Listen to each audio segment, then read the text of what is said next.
तो यूएफसी के welterweight champion इस्लाम माचेव ने लेटेस्ट इंटरव्यू के अंदर काफ़ी सारी चीज़ें बताई हैं कि वो नेक्स्ट किसके अगेंस्ट फाइट करना चाहते हैं। और उनका ऐसा मानना है कि वेल्टरवेट डिवीजन में कमारू उस्मान उनको सबसे ज़्यादा कड़ी टक्कर दे सकते हैं। और ऐसा सोचने के पीछे उनका रीज़न ये है कि कमारू उस्मान यहाँ पे सारे जो नए कंटेंडर्स हैं, Michael Morales, Ian Gary, Carlos Prates, इन सबको हरा सकता है। इसलिए उनका ऐसा मानना है कि उनकी नेक्स्ट फाइट यहाँ पे कमारू उस्मान फॉरवर चैंपियन के अगेंस्ट ही होनी चाहिए। साथ ही साथ इस्लाम माचेव और हबीब नुरमागोमेडोव टीम हबीब बेसिकली एक बहुत बड़ा चेंज लेके आने वाली है। वो किस तरीके से आगे आने वाले फाइटिंग इवेंट्स को अप्रोच करने वाले हैं, एक नया चेंज लेके आए, ये सारी चीजें उन्होंने अपने इंटरव्यू के अंदर रिवील करी है। साथ ही साथ यहाँ पे डेना वाइट और फ्रांसिस एंगानू के बीच में वापस से back and fourth trash talk start हो चुकी है। फ्रांसिस एंगानू ने तो ये भी बोल दिया कि वो पीएफएल का कॉन्ट्रैक्ट उनका खत्म होने वाला है व्हाइट हाउस कार्ड से पहले। वो शायद व्हाइट हाउस कार्ड में वापस आके यूएफसी में फाइट कर सकते हैं। इन सारी पॉसिबिलिटीज को इस वीडियो के अंदर डिस्कस करेंगे, लेकिन उससे पहले आपसे वीडियो को लाइक कर देना, चैनल को सब्सक्राइब कर देना यूएफसी कॉम्बैट स्पोर्ट्स का ऐसा कंटेंट हिंदी में एंजॉय करने के लिए। भाई इस्लाम माचेव ने रेड कॉर्नर एमएमए को एक इंटरव्यू दिया और उस इंटरव्यू के अंदर उन्होंने ऐसा बोला है कि वो कमारू उस्मान से नेक्स्ट फाइट करना चाहते हैं।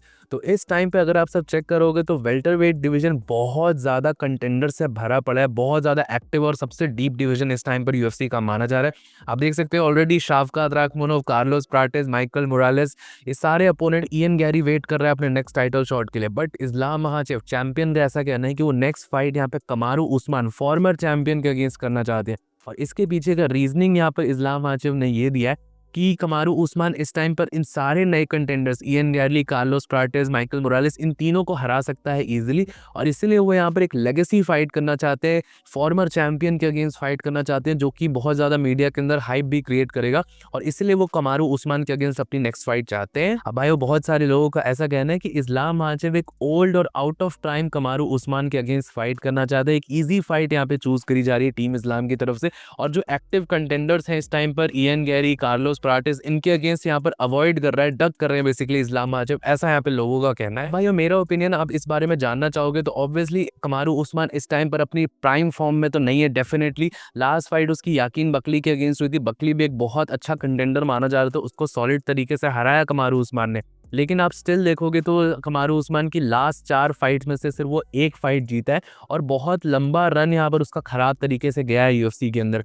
तो ऑब्वियसली कमारू उस्मान अपनी प्राइम में नहीं है। बट मैंने कहीं ना कहीं आप सबको स्टार्टिंग से यही बोला है, वेल्टरवेट डिवीजन में जब से इस्लाम चैंपियन बने, मुझे पर्सनली ऐसा लगता है कि कमारू उस्मान एक प्योर रेसलिंग बेस वाला फाइटर है, इसलिए उसको काफ़ी सारी एडवांटेजेस होंगी इस्लाम के अगेंस्ट। इवन दो मैं ये फैक्टर कहीं ना कहीं कंसिडर करता हूँ कि हाँ उसकी एज हो चुकी है, स्लो हो चुका है, लेकिन वो जो रेसलिंग बेस आता है वो काफ़ी ज़्यादा हेल्प करेगा कमारू उस्मान को। स्टाइलिस्टिकली बहुत ज़्यादा यहाँ पे बेनिफिट देता है इस्लाम के अगेंस्ट। आप अगर देखोगे तो कमारू उस्मान के जो लॉसेस निकल के आए सारे टॉप के कंटेंडर्स के अगेंस्ट निकल के आए।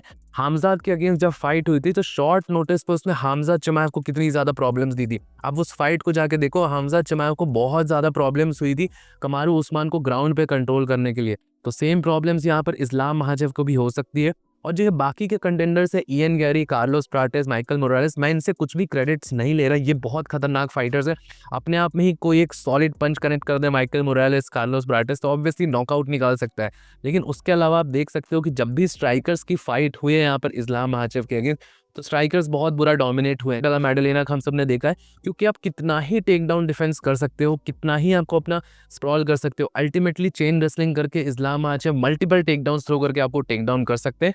तो स्टाइलिस्टिकली स्ट्राइकर्स हमेशा एक डिसएडवांटेज पे रहेंगे इस्लाम माचेव जैसे फाइटर के अगेंस्ट। और कमारू उस्मान जैसा फाइटर चाहे कितना भी ओल्ड हो जाए, कितनी भी उसकी एज हो जाए, लेकिन स्टिल वो स्टाइलिस्टिकली अपनी रेसलिंग बेस को यूज करके एडवांटेजेस ले सकता है इस्लाम माचेव के अगेंस्ट फाइट के अंदर। तो मेरा तो भाई ये मानना है कि इस्लाम माचेव के अगेंस्ट कमारू उस्मान की भी एक तगड़ी फाइट हो सकती है। और डाउन द लाइन अगर ये फाइट भी देखने को मिलती है तो मैं इससे बहुत ज्यादा खुश रहूंगा। मुझे ये फाइट भी देखनी है।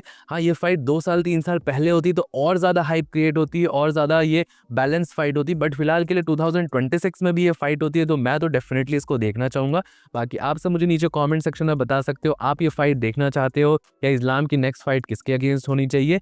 और तो और यहाँ पर इस्लाम माचेव ने एक बहुत इंपॉर्टेंट चेंज बताया है, और उनका ऐसा कहना है कि आगे आने वाले टाइम में टीम हबीब से कभी भी कोई भी फाइटर, कभी भी कोई भी 2 फाइटर्स एक साथ एक इवेंट के अंदर फाइट नहीं करने वाले हैं। ये एक बहुत बड़ा चेंज निकल के आया है टीम हबीब के अंदर। बेसिकली उन्होंने बताया कि जब जनवरी के अंदर इस्लाम माचेव और उमर नुरमागोमेडोव सेम इवेंट के अंदर फाइट कर रहे थे, तो काफ़ी सारा प्रेशर बिल्डअप हो गया था इस्लाम के लिए। और हम सबको पता है उमर की वो फाइट वो हार गए थे, और उसके कारण इस्लाम का ऐसा कहना है कि जब उमर की फाइट चल रही थी तो वो वार्म अप नहीं कर पा रहे थे, वो इनफैक्ट फाइट देखने में बिजी, काफ़ी ज़्यादा नर्वसनेस और टेंशन वाला माहौल बन गया था लॉकर रूम के अंदर। तो बेसिकली यहाँ पर चेंजेस यहाँ पर ये निकल के आए, हबीब ने ये डिसाइड किया है कि टीम हबीब का कोई भी फाइटर जब इवेंट के अंदर जाएगा तो वो एक सिंगल फाइटर एक इवेंट के अंदर फाइट करेगा, दो फाइटर्स एक ही इवेंट के अंदर फाइट नहीं करेंगे।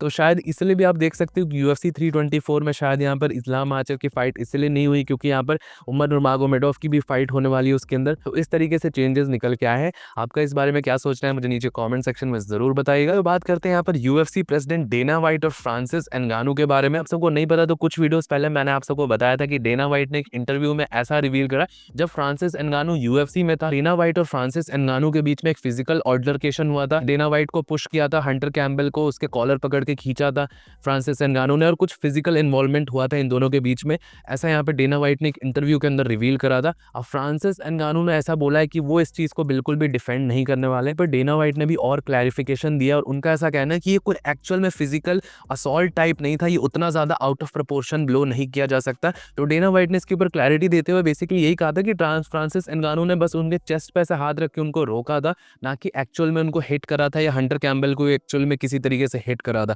बेसिकली जो फ्रांसिस एनगानू का ओवरऑल एटीट्यूड था वो उनको पसंद नहीं आया था, डेना वाइट ने ऐसा कहा है। और मैंने भी आप सबको यही चीज़ें बोली थी भाइयों कि फ्रांसिस एनगानू कितना भी हैवीवेट चैंपियन बन जाए, कुछ भी बन जाए, at the end of the day वो UFC के अंडर ही काम कर रहा था। और ये चीज़ तो कहीं से भी बिलीवेबल नहीं थी कि फ्रांसिस एनगानू फिजिकली असॉल्ट कर दे यहाँ पे डेना वाइट या हंटर कैम्बेल को और फिर वो UFC के अंदर बच के रह जाए और आगे आने वाले टाइम में फाइट्स करे। ऐसा तो पॉसिबल ही नहीं हो सकता। लेकिन ये चीज़ उतनी बड़ी नहीं थी जितनी डेना वाइट ने उस वाले पॉडकास्ट में बोली, और मीडिया ने उसको और ज़्यादा आउट ऑफ प्रपोर्शन ब्लो कर दिया। बाकी फ्रांसिस एनगानू ने यहाँ पर ये चीज़ हिंट करी है और उसका ऐसा कहना है कि जो PFL के साथ उसका कॉन्ट्रैक्ट था वो यहाँ पे व्हाइट हाउस कार्ड से पहले खत्म होने वाला है, और एक पॉसिबिलिटी है कि वो UFC के अंदर वापस आके फाइट कर सकता है, जॉन जोन्स के अगेंस्ट उसकी वो फाइट हो सकती है।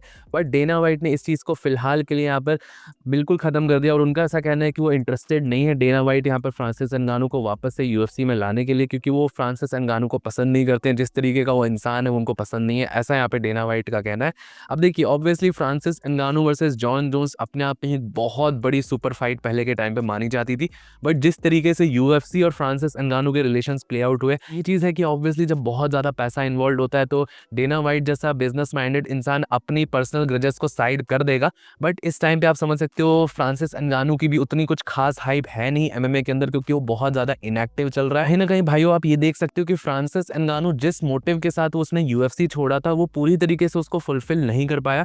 हाँ, उसने पर्सनली अपने लिए बहुत सारे पैसे कमाए, मल्टीपल बॉक्सिंग फाइट्स करी, मिलियंस में कमाए, लेकिन जो PFL के लिए और फाइटर्स के लिए वो यहाँ पर वाउच कर रहा था। बेसिकली फ्रांसिस एनगानू का ऐसा कहना था कि वो अपने फाइटर्स जो बाकी सारे फाइटर्स हैं उनको अच्छा पेमेंट दिलवाएगा, फाइटर पे इंक्रीज करवाएगा। PFL के साथ उसने पार्टनरशिप करी थी, उसको PFL अफ्रीका का चेयरमैन भी बनाया गया था। बट आप देख सकते हो कि जो भी उसकी डील यहाँ पे निकल के आई, उसने एक फाइट PFL के अंदर करी 3 साल के अंदर, और उस इवेंट के भी सिर्फ 10,000 पेपर व्यू बाइज निकल के आए। अफ्रीका का भी कोई इवेंट यहाँ पर नहीं निकल के आया। तो ओवरऑल आप देख सकते हो PFL को बहुत बड़े लॉसेज ही लेने पड़े यहाँ पर फ्रांसिस एनगानू को साइन करने के बाद। और फ्रांसिस एनगानू को जितना पैसा उन्होंने दिया उस कॉन्ट्रैक्ट के लिए, डेफिनेटली 100% PFL ने उतना रिकवर नहीं कर पाया, उसके आसपास का भी रिकवर नहीं कर पाया वो फ्रांसिस एनगानू से। आप समझ सकते हो कि UFC कोई बहुत बड़ा ऑफर देगी नहीं यहाँ पे फ्रांसिस एनगानू को वापस से यहाँ पर UFC में फाइट करने के लिए, और फ्रांसिस एनगानू कम पैसों में मानने वाला नहीं है। तो इस तरीके से चीज़ें चलने वाली होगी। बाकी आप सबका क्या सोचना है इस बारे में मुझे नीचे कमेंट सेक्शन में ज़रूर बताइएगा। क्या आप सब भी इस टाइम पे Francis Ngannou versus Jon Jones की फाइट देखना चाहोगे? जो भी आपका ओपिनियन होगा मुझे नीचे कमेंट सेक्शन में ज़रूर बताइएगा। टिल देन वीडियो पसंद आया होगा तो प्लीज़ वीडियो को लाइक, चैनल को सब्सक्राइब कर दीजिएगा। मिलता हूँ आप सबको नेक्स्ट वीडियो में अगले अपडेट के साथ। Bye bye.